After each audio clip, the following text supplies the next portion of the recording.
The views and opinions expressed on this program are those of the guests appearing on the program and do not necessarily reflect the views and opinions of 8 News Now or Nexstar Media Group.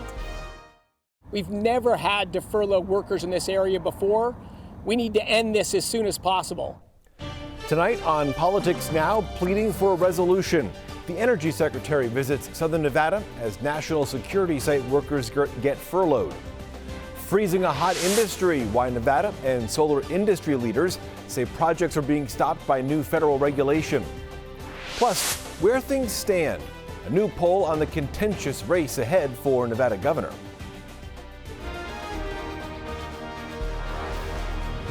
You're watching Politics Now with John Langler on 8 News Now.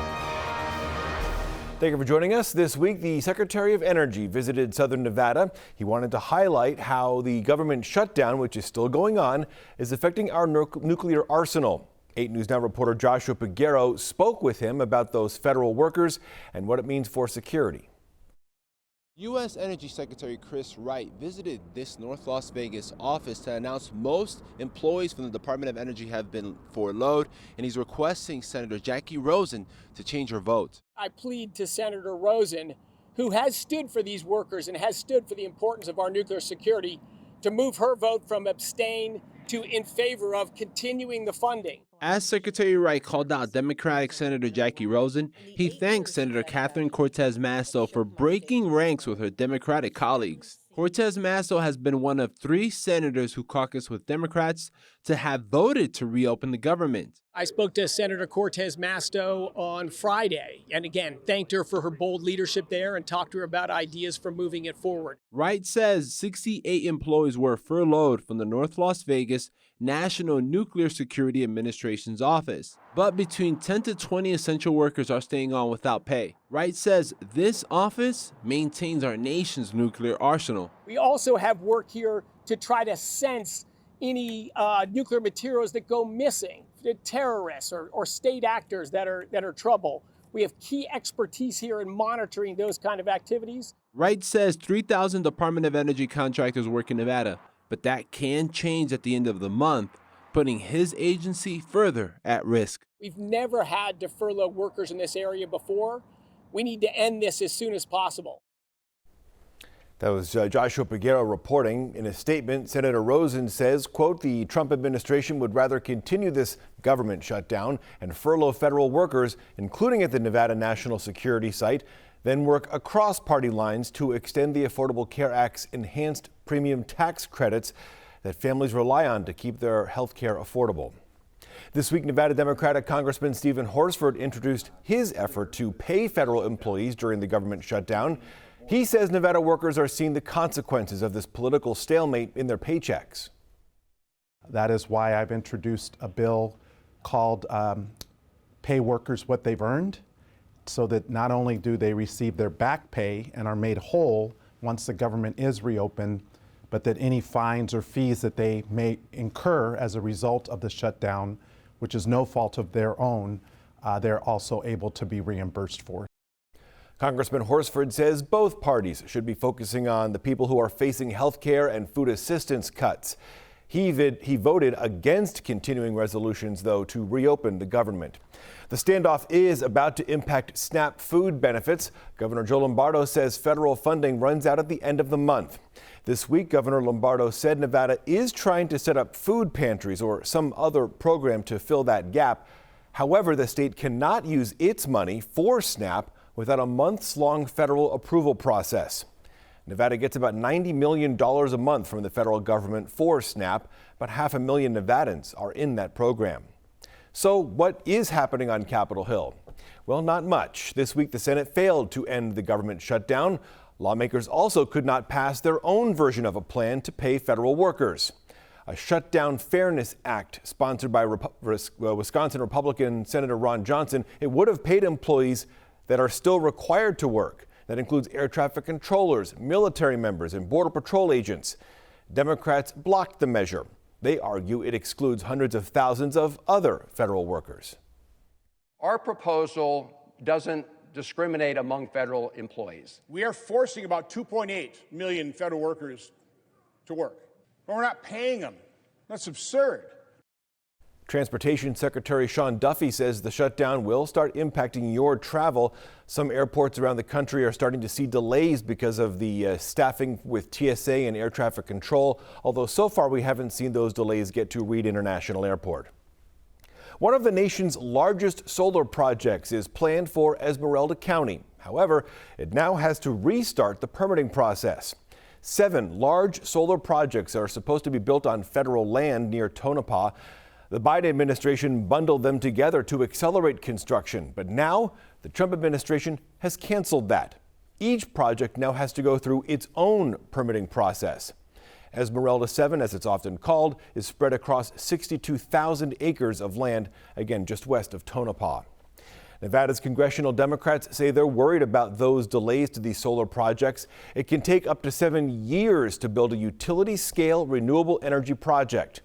Solar and green energy makes up about 80% of the nation's new power generation. Industry leaders, though, are worried as well about what could happen to those projects that are right now in limbo. The Solar Energy Industries Association says its members have new rules to follow from the Trump administration, but little direction.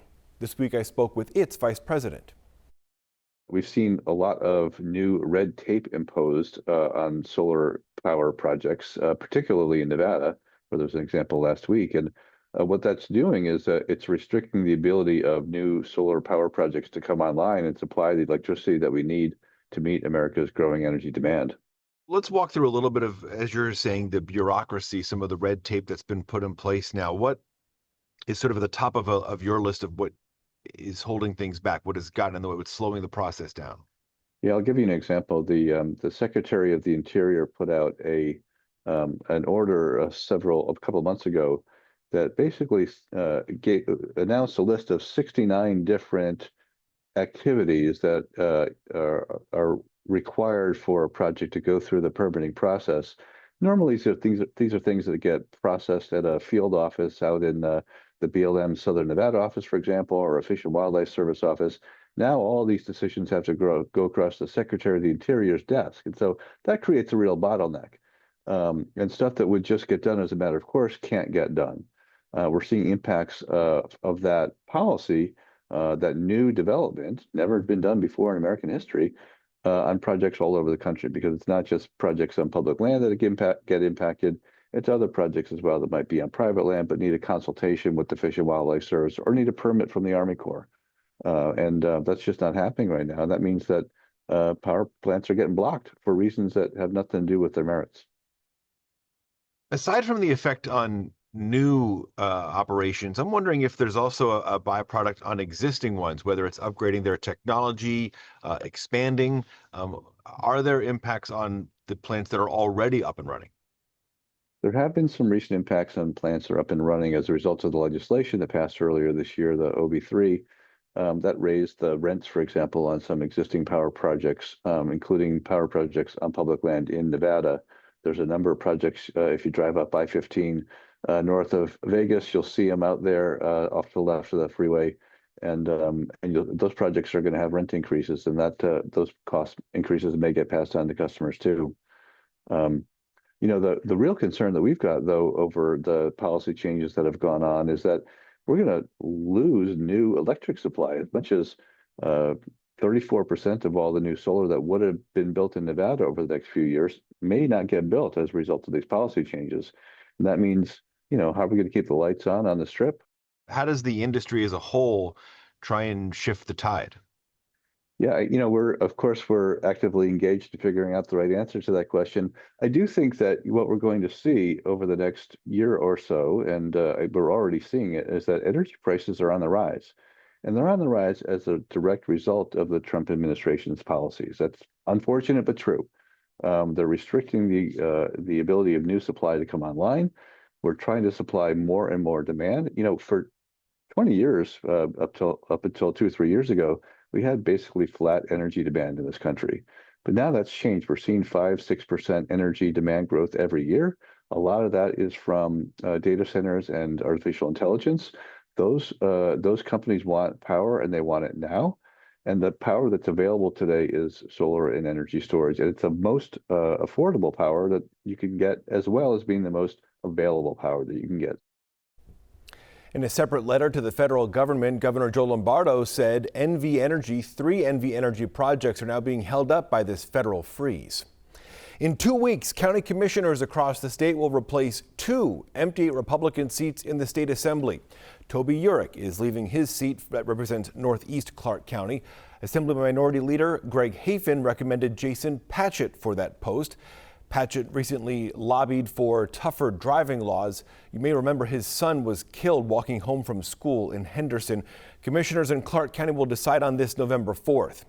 Assemblyman Hafen is also recommending Blaine Osborne to replace Ken Gray. Gray represented Douglas and Lyon County up north. Osborne is president of Nevada Rural Hospital Partners.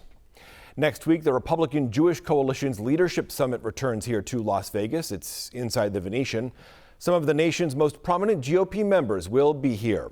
And that includes House Speaker Mike Johnson and Homeland Security Secretary Kristi Noem among those who are expected to attend. Next here on Politics Now, leading the state, an early poll on the close race that's shaping up for Nevada governor. And a new challenge, the prominent Nevada Democrat now running for lieutenant governor. We're back after this.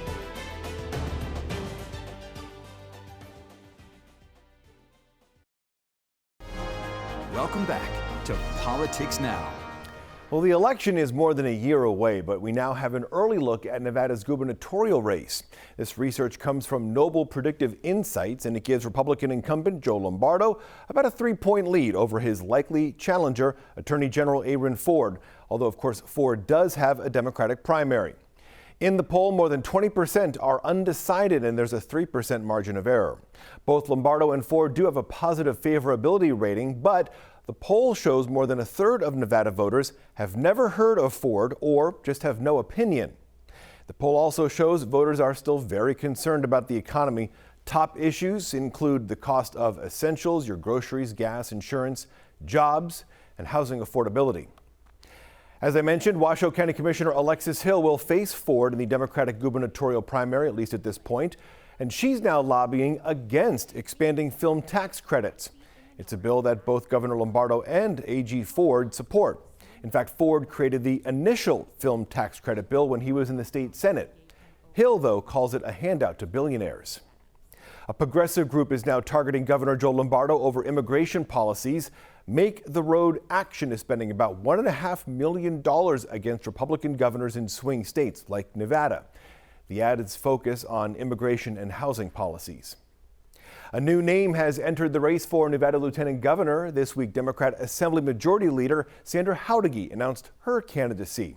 She's running against incumbent Republican Stavros Anthony. So far, Jauregui is the only Democrat in the race, and she's the lead sponsor of that expanded film tax credit bill that's getting a lot of attention again now. The lieutenant governor is responsible for boards all around the state, including tourism.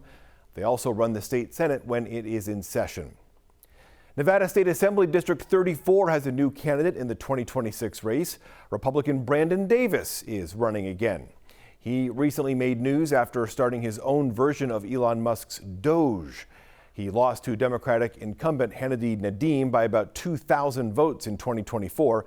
Nadeem is running for re-election. Right now, District 34 has more than 18,000 registered nonpartisans. 15,000 voters about are registered Democrats. 11,000 are registered as Republicans. Next here on Politics Now, under scrutiny. Records show problems inside local group homes for troubled teens. It's coming up.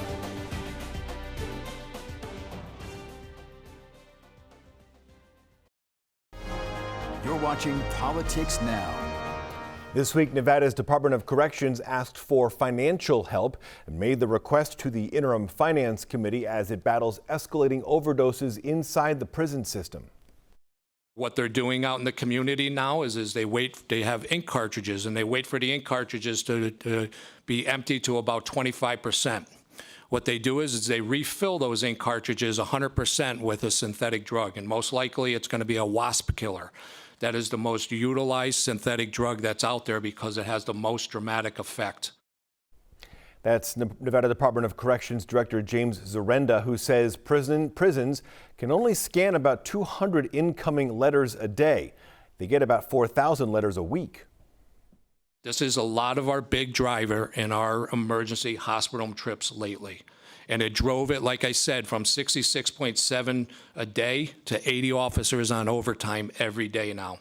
And it's only going to get worse if we can't detect it. Lawmakers asked about hiring in the Department of Corrections. NDOC says it's hiring as fast as possible. However, prison leaders say new technologies needed to screen the letters faster and find those illegal drugs. Group homes are designed to help teenagers in crisis. However, state records paint a very different picture. 8 News Now investigator Vanessa Murphy has exposed concerns in a series of reports, and now we're hearing from an insider on the record for the very first time.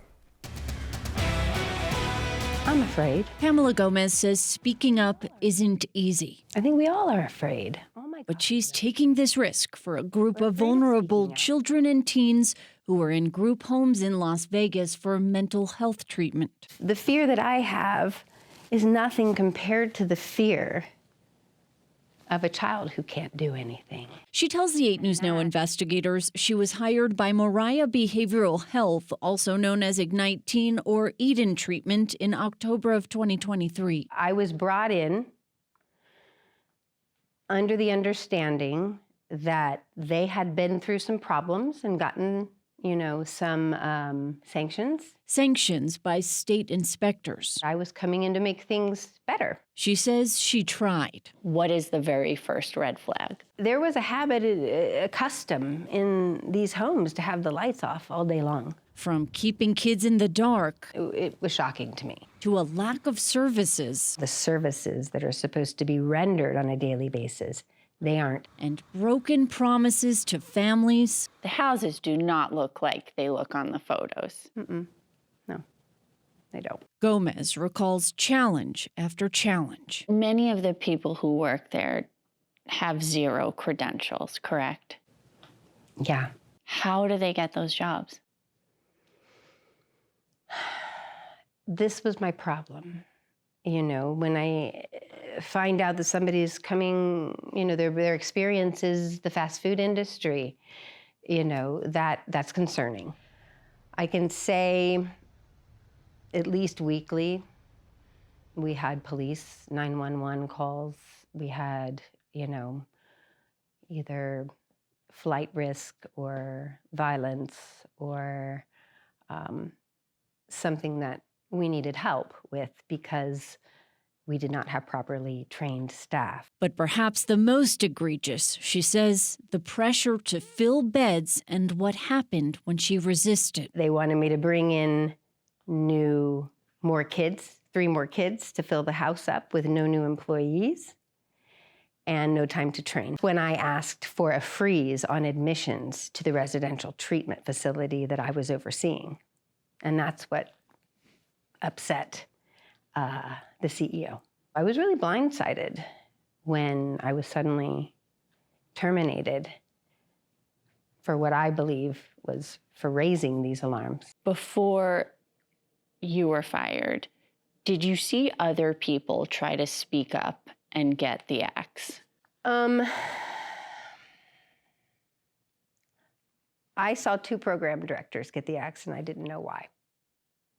Do you know why now? No, I don't know. I haven't spoken to anyone.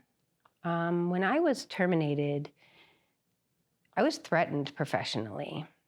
It sent a chill down my spine. It shut me up, It made me not want to talk about it. How many times before you were fired do you think you tried to sound the alarm?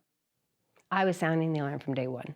She says she's now back at it, sending this letter to Nevada Congresswoman Susie Lee asking her to take action. From my perspective, a pattern of abuse and neglect. State records point to the same problems. Right now, the business appears to hold 4 licenses. Under Ignite Teen Treatment last June, one home faced a notice of suspension, the other a notice of revocation. Under Eden, documents from April point to a failure to comply at one home, safety issues at the other. The business notes it is making changes. This re-traumatizes people who are already traumatized. This is kidnapping! And that turns into an adult with mental health issues.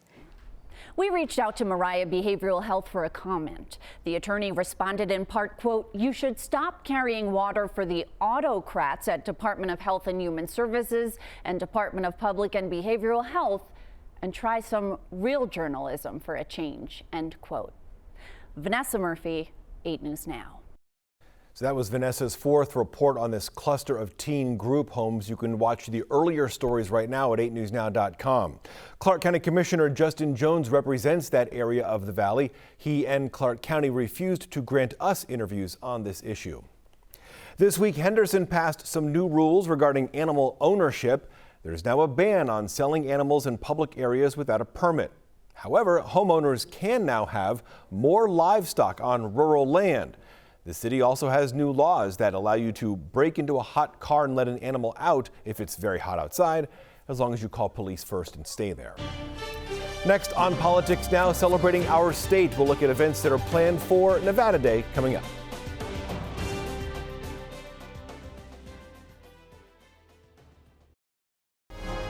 Welcome back to Politics Now. A friendly reminder that Nevada Day is coming up. It is on October 31st. That is on next Friday, this coming Friday, I should say. And this year, Carson City hosts its annual Nevada Day Parade, although the parade's on November 1st, which is Saturday. Nevada Day, of course, marks our statehood in 1864. This year's Grand Marshal up in Carson City, Nevada native and well-known rodeo announcer Bob Tallman. Hopefully he will slow down his speaking from the rodeo. We'll see. That'll do it for us this week here on Politics Now. All the latest political news, of course, on 8newsnow.com. And we'll see you right back here next week. Take care.